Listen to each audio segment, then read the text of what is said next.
जय हिंद दोस्तों। आज हम लोग पुनः चर्चा करेंगे नेशनल करंट अफेयर्स से कंपाइलेशन, जो कि एडिटोरिया से प्रैक्टिस सेट 3 है। इससे पूर्व में हम लोगों ने 2 प्रैक्टिस सेट को देखा। अगर आप किसी कारणवश उसे कवर नहीं किए हैं तो प्लेलिस्ट पर उपलब्ध है, उसे आप एक बार अवश्य देख लें। तो शुरुआत करते हैं आज के पहले प्रश्न से। प्रश्न है, सरकार ने पुलिस सुधार पर पूर्व आयोगों समितियों की सिफारिशों की समीक्षा के लिए ब्लैंक स्पेस है की अध्यक्षता में एक समीक्षा समिति का गठन किया है। इसका सही उत्तर है ऑप्शन ए, RS मुसाहरी की अध्यक्षता में। दूसरा प्रश्न है, पृथ्वी विज्ञान मंत्रालय ने पुणे स्थित भारतीय उष्णकटिबंधीय मौसम विज्ञान संस्थान में अर्का और नोएडा स्थित राष्ट्रीय मध्यम श्रेणी मौसम पूर्वानुमान केंद्र में ब्लैंक स्पेस है नामक एक HPC सिस्टम स्थापित किया है। उत्तर होगा ऑप्शन सी, अरुणिका। तीसरा है कि परियोजना दंतक के बारे में विचार करें। बिल्कुल विचार करेंगे। इससे पूर्व आपसे गुजारिश है कि वीडियो को लाइक अवश्य करें और चैनल को सब्सक्राइब नहीं किए तो सब्सक्राइब करें। तो इस प्रश्न का, यानी कि ये तीसरा प्रश्न है, इस प्रश्न का सही उत्तर होगा ऑप्शन सी। 1, 2, 3 तीनों सत्य है कि सीमा सड़क संगठन यानी कि BRO की प्रतिष्ठित परियोजना दंतक ने 24 अप्रैल 2026 को भूटान की राजधानी थिम्पू में अपना 66वां दिवस उत्सव ढंग से मनाया। तो यहाँ पर आपको याद रखना है, दंतक परियोजना किससे जुड़ा हुआ है, तो सीमा सड़क से जुड़ा हुआ है। थिम्पू में इन्होंने अपना कौन सा स्थापना दिवस मनाया, तो 66। दूसरा है कि इस परियोजना ने अप्रैल 1961 में स्थापना के बाद से भूटान में 65 वर्ष की समर्पित सेवा का महत्वपूर्ण पड़ाव भी पूरा किया। तीसरा है, परियोजना दंतक भूटान में पहली मोटर योग्य सड़क के निर्माण से लेकर आधुनिक राष्ट्रीय बुनियादी ढांचे के विकास तक देश में सड़क संपर्क और प्रगति की मजबूत नींव बनकर उभरी है। तो इस तरह से पहला, दूसरा, तीसरा सही था। क्वेश्चन नंबर 4 है कि भारतीय वायुसेना ने 22 अप्रैल 2026 को उत्तर प्रदेश के सुल्तानपुर जिले में ब्लैंक स्पेस है पर दिन और रात दोनों समय आपातकालीन लैंडिंग सुविधा यानी कि ELF के लिए सक्रिय किया है। इसका सही उत्तर है ऑप्शन ए, पूर्वांचल एक्सप्रेसवे। पांचवा प्रश्न है कि ऑनलाइन गेमिंग नियमों का प्रचार एवं विनियमन 2026 के बारे में विचार करें। तो इसका सही उत्तर है ऑप्शन डी। उपर्युक्त सभी कथन सत्य हैं कि यह गेमिंग के संवर्धन और विनियमन अधिनियम 2025 को संसद द्वारा अगस्त 2025 में पारित किया। तो यहाँ पर कंफ्यूज नहीं होना है। यहाँ पर अगर अधिनियम 25 के जगह पे 26 दे दे तो कंफ्यूज मत होना है, 25 ही सही उत्तर होगा। इस तरह के चूँकि डेप्थ से क्वेश्चन उठाया जा रहा है। आगे है कि यह इलेक्ट्रॉनिक्स एवं सूचना प्रौद्योगिकी मंत्रालय के अंतर्गत संचालित किया जाएगा, ये भी सत्य है। तीसरा है कि ऑनलाइन गेमिंग के संवर्धन एवं विनियमन नियम 2026 का नियम तैयार किए गए हैं जो 1 मई 2026 से लागू होंगे। तो एक तो है ये लागू कब से होंगे वो ध्यान में रखना है, तो मई 2026 से, और ये अधिनियम कब बन के तैयार हुआ था, तो 2025 में, जो कि संसद द्वारा पारित किया गया था 2025 के अगस्त माह में। आगे बढ़ते हैं। राष्ट्रीय पंचायती राज दिवस 24 अप्रैल 2026 को मनाया गया। इस वर्ष का थीम क्या है, तो इस वर्ष का थीम था सशक्त पंचायत सर्वांगीण विकास। याद रखना है, सशक्त पंचायत सर्वांगीण विकास। प्रथम नौसेना कमांडर सम्मेलन के बारे में सत्य कथन पर विचार करना है यहाँ पर। तो 7 का सत्य कथन है ऑप्शन सी। 1 और 2 दोनों सत्य है। पहला है कि प्रथम भारतीय नौसेना कमांडर सम्मेलन जो है 14 अप्रैल 2026 को नौसेना भवन के नौसेना प्रमुख एडमिरल दिनेश के त्रिपाठी के उद्घाटन भाषण के साथ शुरू हुआ। सत्य है। इस अवसर पर उन्होंने वरिष्ठ नौसेना नेतृत्व, बाहरी संचालन और क्षेत्र कमांडरों तथा कमांडर मुख्यालय और नौसेना मुख्यालय के कर्मचारियों को संबोधित किया। तो इस प्रकार से पहला और दूसरा दोनों सत्य है। क्वेश्चन नंबर 8 है कि युवा मामले और खेल मंत्रालय ने महिला नेतृत्व वाले विकास को बढ़ावा देने के लिए 17 और 18 अप्रैल 2026 को 7 प्रमुख शहरों में राष्ट्रव्यापी ब्लैंक स्पेस है का आयोजन किया। तो 8 का सही उत्तर है ऑप्शन ए। ये शुरू किया गया है नारी शक्ति बंधन रण, युवा मामले और खेल मंत्रालय ने महिला नेतृत्व वाले विकास को बढ़ावा देने के लिए। आगे है कि सूची 1 को सूची 2 से सुमेलित करें और नीचे दिए गए पुट से सही उत्तर चुनें। एक और जहां दिवस है वहीं दूसरी ओर थीम है कि किस दिवस पर क्या थीम बनाया गया था। तो इसका सही उत्तर है ऑप्शन ए। ऑप्शन ए में कहता है ना, सभी के साथ सामने वाला सही उत्तर है कि विश्व स्वास्थ्य दिवस जो मनाया गया 7 अप्रैल को, इसे भी ध्यान में रखना है। इस वर्ष का थीम क्या था, तो स्वास्थ्य के लिए एकजुट, विज्ञान के साथ खड़े रहें। वहीं राष्ट्रीय समुद्री दिवस मनाया गया 5 अप्रैल को, इसका थीम था समुद्री भारत, प्रगति को सशक्त बनाना। विश्व पृथ्वी दिवस 22 अप्रैल को मनाया गया, इस बार का थीम था हमारी शक्ति हमारा ग्रह। वहीं विश्व विरासत दिवस जो कि 18 अप्रैल को मनाया गया, इस वर्ष का थीम था संघर्षों और आपदाओं के संदर्भ में जीवंत विरासत के लिए आपातकालीन प्रतिक्रिया। आगे बढ़ते हैं। चर्चा में रहा प्रभा का संबंध सेबी से है। प्रभा का पूर्ण रूप क्या है, यानी कि फुल फॉर्म बताना है। इसका सही उत्तर ऑप्शन ए होगा, past risk and return verification agency, है ना। फिर से याद रखें, past risk and return verification agency है प्रभा का फुल फॉर्म। प्रश्न है कि मध्य प्रदेश के छतरपुर जिले में आदिवासी महिलाओं ने चीता आंदोलन शुरू किया। यह किस परियोजना के विरोध में है? तो ये परियोजना है केन बेतवा नदी जोड़ो परियोजना के संदर्भ में। अगला है कि अप्रैल 2026 में किन राज्य के उच्च न्यायालय ने सभी क्षेत्रों में महिलाओं के लिए मासिक धर्म अवकाश नीति लागू करने का निर्देश दिया? 12 का उत्तर ऑप्शन डी है, कर्नाटक। प्रश्न है कि भारत की पहली स्वदेशी ग्लाइड हथियार प्रणाली तारा का सफल परीक्षण जगुआर विमान से किया गया। इसे किसके द्वारा विकसित किया गया है? 13 का उत्तर है ऑप्शन डी, DRDO। तो ये तो DRDO के द्वारा तो विकसित किया गया है, ये तो ध्यान में रखना ही है। ग्लाइड हथियार प्रणाली का नाम तारा है, इसे भी आपको ध्यान में रखना है। और किस विमान से इसका सफल परीक्षण हुआ है? तो जगुआर विमान, है ना, इसे भी आपको याद रखना है। नेक्स्ट है कि लघु पनबिजली विकास योजना के बारे में सत्य कथन का चयन करें। 14 का सत्य कथन ऑप्शन सी है, 1, 2, 3 तीनों सत्य है कि भारत में लघु पनबिजली की कुल अनुमानित क्षमता जो है वो है 21,133.61 मेगावाट। देश में इसमें से लगभग 5,171 मेगावाट का ही उपयोग किया जाता है। ये कहा जा रहा है लघु पनबिजली के संदर्भ में। वहीं इस योजना का लक्ष्य देश भर में लघु पनबिजली क्षमता में 1,500 मेगावाट का इजाफा करना है। वहीं मंजूरी वित्त वर्ष 2026-27 में वित्त वर्ष 2030-31 तक की अवधि के लिए है, जिसका कुल परिव्यय 2,584 करोड़ रुपये है। तो इस तरह से पहला, दूसरा, तीसरा तीनों कथन सत्य था लघु पनबिजली विकास योजना के संदर्भ में। आगे, जिस अंतरिक्ष एजेंसी कंपनी ने न्यू ग्लेन रॉकेट के पुनः उपयोग किए गए बूस्टर को सफलतापूर्वक लैंड करवाकर इतिहास रचा है, उसका नाम बताना है। तो उसका नाम है ब्लू ओरिजिन। प्रश्न है कि सत्य कथन का चयन करें और कूट की सहायता से सही उत्तर दें। 16 का सही उत्तर है ऑप्शन सी, जिसमें 1, 2, 3 तीनों सही है कि मोंटे कार्लो मास्टर 2026 का खिताब जैनिक सिनर ने जीता है। चेतक स्क्रीन अवार्ड 2026 में सर्वश्रेष्ठ निर्देशक का पुरस्कार आदित्य धर को मिला है। वहीं एन अलीम यूसुफ को भारतीय शोधकर्ता और आक्रामक पौधों की पहचान के लिए AI आधारित ऐप विकसित करने हेतु WWF नेशनल अवार्ड 2026 से सम्मानित किया गया। 1, 2, 3 तीनों कथन सत्य है। एक बार पॉज करके पुनः इसे देख लें। खास करके ऑप्शन नंबर 3 जो है ये VVI है, एन अलीम यूसुफ, है ना। इसे किस लिए अवार्ड मिला है? तो ये एक शोधकर्ता हैं जो कि आक्रामक पौधों की पहचान के लिए AI आधारित ऐप विकसित करने हेतु WWF नेशनल अवार्ड 2026 से सम्मानित किया। तीनों सत्य है, लेकिन तीसरा अति इम्पोर्टेंट है। नेक्स्ट है कि हाल ही में सिपरी के विश्व सैन्य व्यय के रुझान 2025 के अनुसार भारत को विश्व स्तर पर कौन सा स्थान मिला? ये भी VVI क्वेश्चन है। तो 17वां का उत्तर होगा ऑप्शन ए, 5वां स्थान मिला। तो सिपरी जो है वो किस तरह का डेटा देता है? हथियारों के खरीद बिक्री के संदर्भ में सिपरी अपना रिपोर्ट प्रदर्शित करता है।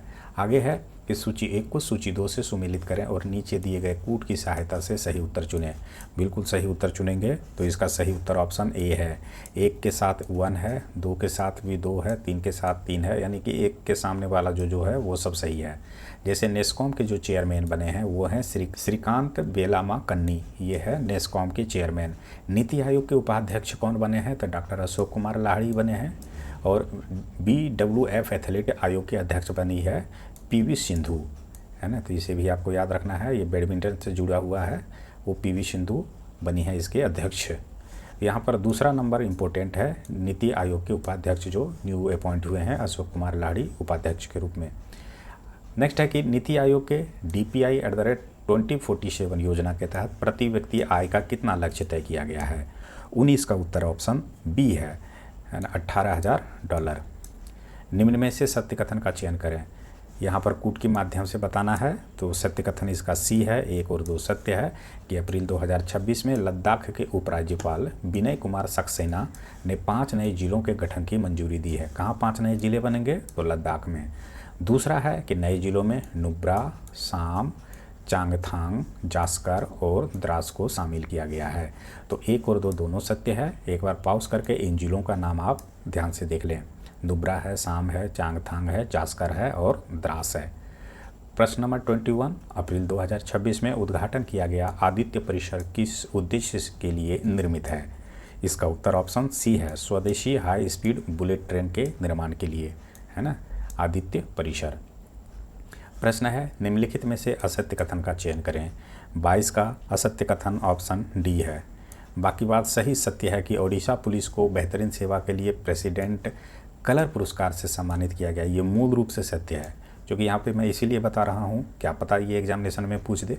फिर है कि मिस साके इंडिया 2026 का खिताब निशिता योगेश अंतारकर ने जीता है। ये भी मूल रूप से सत्य है। और फेमिना मिस इंडिया वर्ल्ड 2026 का खिताब साध्वी सतीश सेल ने जीता। ये भी मूल रूप से सत्य है। वहीं तीसरा है कि Laureus world sportsman of the year 2026 का पुरस्कार जेनिक सिनर ने जीता। ये कथन गलत है। तो यहाँ पर जेनिक सिनर नहीं होगा, ये याद रखें, इसलिए ये कथन गलत है। यहाँ पर होना चाहिए था कार्लोस अल्काराज, है ना। कार्लोस अल्काराज ने ये खिताब जीता है, जो कि टेनिस से जुड़े हुए खेल है इसके संदर्भ में, और ये रहने वाले हैं स्पेन के। वहीं अगर महिला वर्ग में इस पुरस्कार की बात करें तो बेलारूस की टेनिस खिलाड़ी जो हैं आर्यना सवालेंका को प्रदान किया गया है। प्रश्न है कि निम्नलिखित कथन एवं कारण पर विचार करें। तो इसका सही उत्तर है ऑप्शन बी। बी कहता है कथन पी और कथन आर दोनों सही हैं, लेकिन क्यू पी की सही व्याख्या नहीं करता। तो उत्तर प्रदेश राज्य की पहली वैदिक पंचांग आधारित घड़ी विक्रमादित्य वाराणसी में स्थापित की गई। तो यहाँ पर तो आपको याद रखना, एक वैदिक पंचांग नामक घड़ी है जिसका नाम विक्रमादित्य है। ये कहाँ स्थापित किया गया है? तो वाराणसी में। गलती से मथुरा रहेगा वहाँ टिक मत लगा दीजिएगा, काशी रहेगा वहाँ टिक मत लगा दीजिएगा, अयोध्या रहेगा वहाँ टिक मत लगा दीजिएगा, वाराणसी इसका सही उत्तर होगा। कारण क्या है? तो भारत की पहली वैदिक घड़ी उज्जैन में स्थापित किया गया है। तो कारण ये दोनों से मैच नहीं कर रहा है। एक तो उज्जैन में ऑलरेडी स्थापित किया गया है। निम्नलिखित में से किसे अमेरिका के यूएस आर्मी वॉर कॉलेज के इंटरनेशनल हॉल ऑफ फेम में शामिल किया गया? 24 का वो सही उत्तर है ऑप्शन ए, जनरल उपेंद्र त्रिवेदी। जनरल उपेंद्र त्रिवेदी को अमेरिका के यूएस आर्मी वॉर कॉलेज के इंटरनेशनल हॉल ऑफ फेम में शामिल किया गया है। नेक्स्ट है कि निम्न में से किस देश की संसद ने 15 वर्ष से कम उम्र के बच्चों के लिए सोशल मीडिया पर प्रतिबंध लगाने वाला कानून पारित किया है?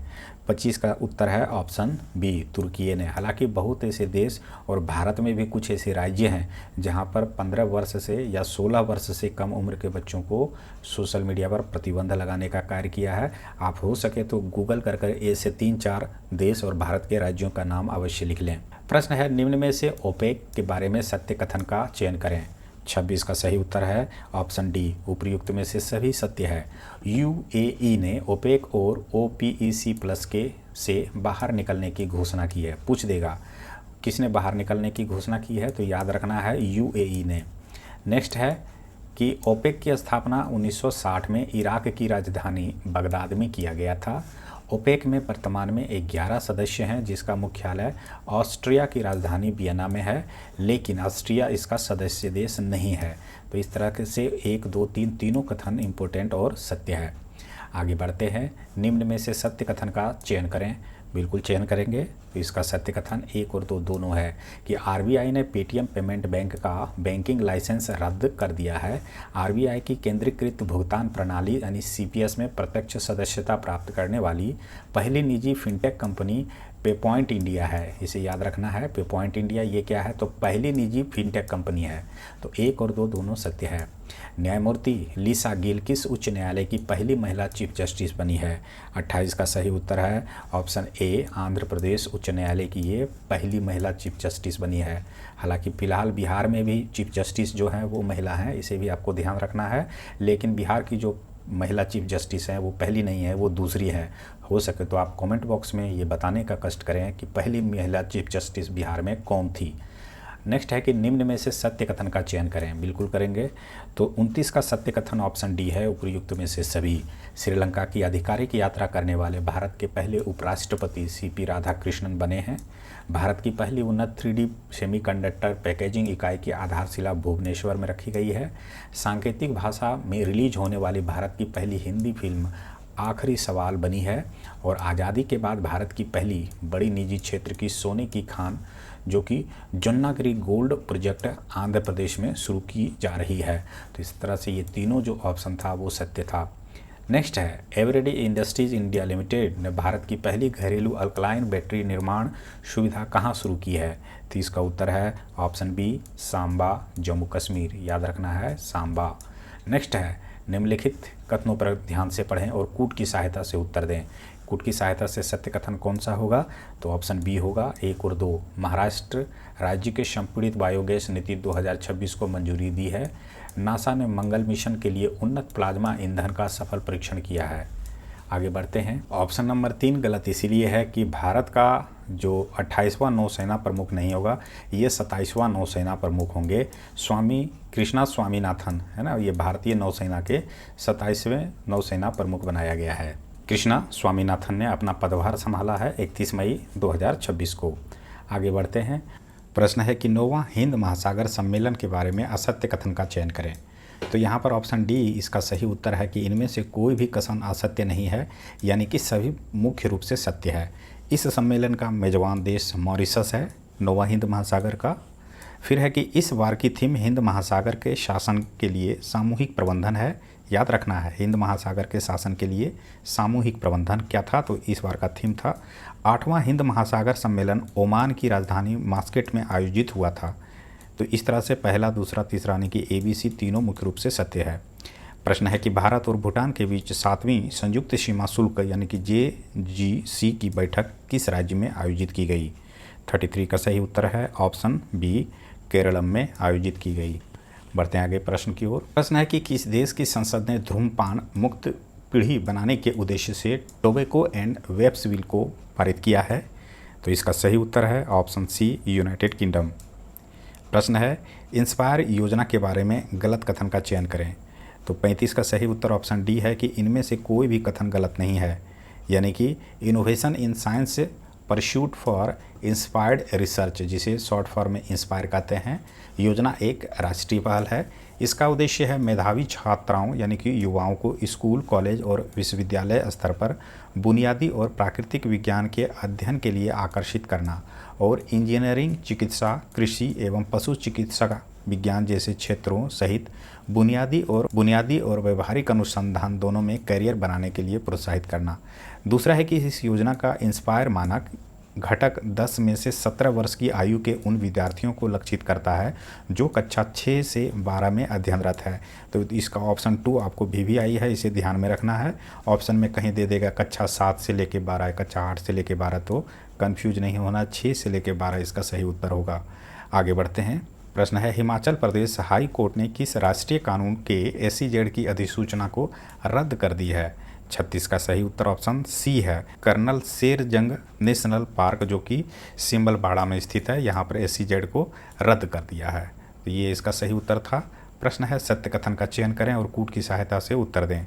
37 का सत्य उत्तर है कि उपर्युक्त में से सभी कथन सत्य हैं। शेखा झील पक्षी अभयारण्य भारत का 99वां रामसर स्थल बन गया है, ये सत्य है।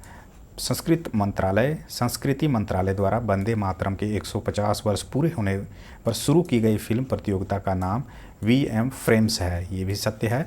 आंध्र प्रदेश ने भारत का पहला मशरूम मिशन लॉन्च किया है, ये भी सत्य है।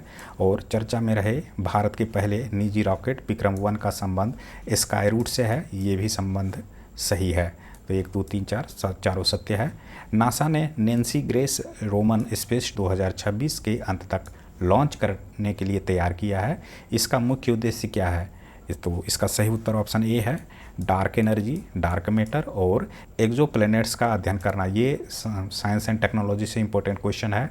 डार्क एनर्जी, डार्क मैटर और एक्सोप्लैनेट्स का अध्ययन करने के लिए नासा ने किस प्रोब मिशन को तैयार किया है? तो याद रखना है, Nancy grace Roman space telescope को 2026 के अंत तक लॉन्च करने के लिए तैयार किया है। प्रश्न है कि वर्ष 2026 के गोल्डमैन पर्यावरण पुरस्कार ग्रीन नोबेल जिसे कहते हैं, सबसे अनूठी विशेषता क्या है? तो इसकी अनूठी विशेषता है ऑप्शन ए सत्य है कि इतिहास में पहली बार सभी 6 विजेता महिलाएं हैं। किस क्षेत्र में? तो पर्यावरण पुरस्कार के क्षेत्र में। प्रश्न है कि श्वेत क्रांति 2.0 पहल कितने समय सीमा के लिए लागू की गई है? उत्तर है ऑप्शन सी 2024-25 से 2028-29 तक के समय सीमा के लिए। प्रश्न है भारतीय खाद्य सुरक्षा और मानक प्राधिकरण जिसे FSSAI कहते हैं ने खाद्य उत्पादकों के किस पौधों की पत्तियों के उपयोग पर प्रतिबंध लगा दिया है? उत्तर है ऑप्शन ए अश्वगंधा। प्रश्न है सूची 1 को सूची 2 के साथ सुमेलित करें और नीचे दिए गए कूट का चयन करते हुए मिलाना है कौन सा सही है।